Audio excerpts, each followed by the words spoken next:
అందరికీ మరణాత. ప్రభునందు ప్రియ స్నేహితులారా, ఈరోజు మన ధ్యాన అంశం ప్రభువుని స్తుతించుట. స్తుతి మానవ విశ్వాస జీవితమునకు చాలా ప్రాముఖ్యమై ఉన్నది.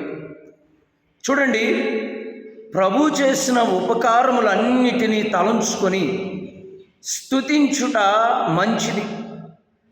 రోజులో ఏ పని చేయకుండా కేవలము స్తుతి మాత్రమే చేసినా అవి దేవుని ప్రేమ ఎదుట స్వల్ప స్తుతి అగును అని దైవజనులు, బైబిల్ మిషన్ వ్యవస్థాపకులు ముంగమూరి దేవదాసయ్య గారు తెలియచేసినట్లుగా మనందరం ఎరిగిన వాళ్ళమే.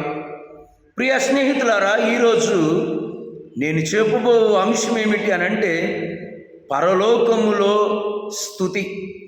పరలోకములో దేవునికి చెందుతూ ఉన్న స్తుతి. ఈ అంశము చాలా ప్రత్యేకమైన అంశముగా మనకి కనబడుతుంది.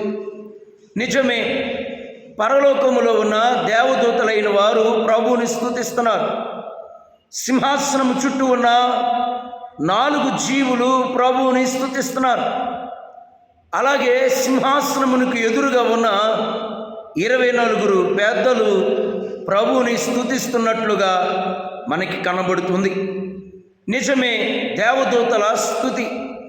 యెషయా గ్రంథము 6వ అధ్యాయమును మనం పరిశీలన చేసినప్పుడు అక్కడ దేవదూతలైన వారు 6 రెక్కలు కలిగిన దేవదూతలు మనకి కనబడుతున్నారు.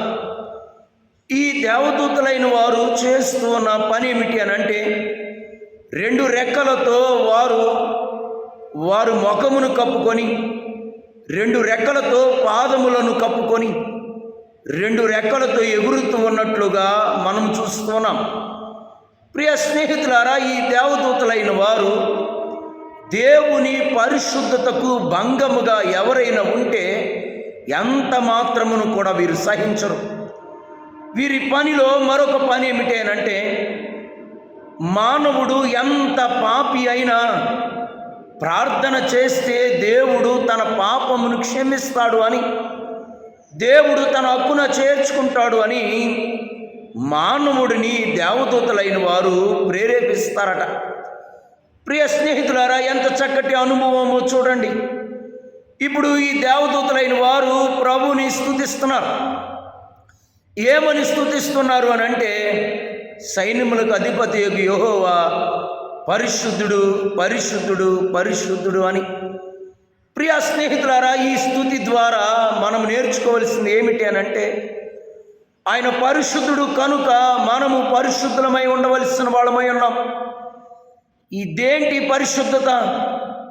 మానవుడు శరీరమును మాత్రమే పరిశుద్ధము అనుకుంటారు, కానీ ఈరోజు నేను చెప్తున్న అంశము అంతరంగ శుద్ధి. మనము ప్రభువుని స్తుతించుట ద్వారా మన అంతరంగము శుద్ధి అగును. మనము పరిశుద్ధపరచబడతాం. దేవుడు పరిశుద్ధుడై ఉన్నాడు కనుక మానవుడు పరిశుద్ధుడై ఉండాలి అని తలంపును కలిగి ప్రభువుని స్తుతించవలసిన వాళ్ళమై ఉన్నాం అనే విషయాన్ని నేను మీకు జ్ఞాపకం చేస్తున్నాను. ప్రియ స్నేహితులారా, ఈ స్తుతి ద్వారా మనం నేర్చుకోవాల్సింది ఏమిటి అని అంటే దేవుడు పరిశుద్ధుడు కనుక మనము పరిశుద్ధులము. మనము మన తలంపులు పరిశుద్ధం చేసుకోవాలి, మన ఆలోచనలను పరిశుద్ధపరచుకోవాలి. మనము నిత్యము దేవుడు పరిశుద్ధుడు కనుక మనమును కూడా పరిశుద్ధులము, మన అంతరంగము పరిశుద్ధము ఉండాలి అనే విషయాన్ని మనము జ్ఞాపతికి తెచ్చుకోవాలి అనే విషయాన్ని నేను మీకు జ్ఞాపకం చేస్తున్నాను. రెండవది, ప్రియులారా, అక్కడ 4 జీవులు ప్రభువుని స్తుతిస్తున్నారు. ప్రకటన గ్రంథము 4వ అధ్యాయములో మనకి కనబడుతుంది. వీరి స్తుతి ద్వారా మనం ఏమి నేర్చుకోవాలి అని అంటే ప్రియులారా, మనము దేవునికి కృతజ్ఞతులమై ఉండాలి. యేసు ప్రభువారు చేసిన మేలును బట్టి ఆయనకు మనము కృతజ్ఞత చూపించాలి. చూడండి, ఎవరైనా ఒక వ్యక్తికి ఏదైనా మేలు చేస్తే ఎలాగున కృతజ్ఞత కలిగి ఉంటారో అలాగే మనము కూడా దేవునికి కృతజ్ఞత స్తుతులు చేయవలసిన వాళ్ళమై ఉన్నాం. ప్రియులారా, ఇక్కడ 24 పెద్దల స్తుతి కనబడుతుంది. వీరు పెద్దలు. ఎవరికి పెద్దలు అని అంటే, వీరు స్నేహితులారా భూమి మీద ఉన్న సర్వమానవాళి కంటే పెద్దలు. వీరు దేవదూతల కంటే పెద్దలు. ప్రియులారా, దైవజనులు, బైబిల్ మిషన్ వ్యవస్థాపకులైన దేవదాసయ్య గారు చెప్పిన ఒక చక్కని మాట ఏమిటి అని అంటే, ప్రియులారా, 24 పెద్దలకి ప్రభు 24 సింహాసనములను వేసి కూర్చోబెట్టారు. చూడండి, కనుక వీరు పెద్దలై ఉన్నారు. జాగ్రత్తగా మనం జ్ఞాపకం చేసుకుంటే వీరి స్థుతి మనం ఏమి నేర్చుకోవాలి అంటే, వీరు తమ సింహాసనములను, దేవుని పిల్లలారా, లేచి వారు తమ కిరీటములను పక్కన పెట్టి ప్రభుని స్తుతిస్తున్నట్లుగా మనకి కనబడుతుంది. ప్రియులారా, నిజమే, వారి సింహాసనములను పక్కన పెట్టుట. దైవజనులున్న కాలంలో దేవాలయములోకి వచ్చిన పెద్దలైన వారు, బ్రిటిష్ వారు తమకున్న టోపీలను పక్కన పెట్టి ఆరాధనలో పాల్గొనేవారు అన్నారు మన తండ్రిగా. జాగ్రత్తగా మనం వినగలిగితే ప్రియులారా, వీరి కిరీటములను పక్కన పెట్టుట అనే అనుభవము మనం ఎలా నేర్చుకోవాలి అని అంటే, దేవాలయముకు వచ్చిన మనము మన స్థితిని ఏదైతే ఉన్నదో దానిని మనం పక్కన పెట్టాలి. మన పాండిత్యం, మనకున్న జ్ఞానం, మానవునికున్న సౌందర్యం అన్నిటినీ విడిచిపెట్టి పక్కన పెట్టి ప్రభువుని మనం స్తుతించాలి.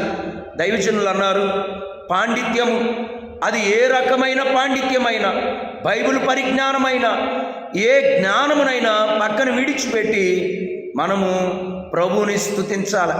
ప్రియ స్నేహితులారా, ఈ 3 రకముల స్తుతి, 1 దేవదూతల స్తుతి, 4 జీవుల స్తుతి, పరలోకములో ఉన్న పెద్దల స్తుతి. ఈ స్తుతి ద్వారా మన స్థితి మారుతుంది అనే విషయాన్ని నేను మీకు జ్ఞాపకం చేస్తున్నాను.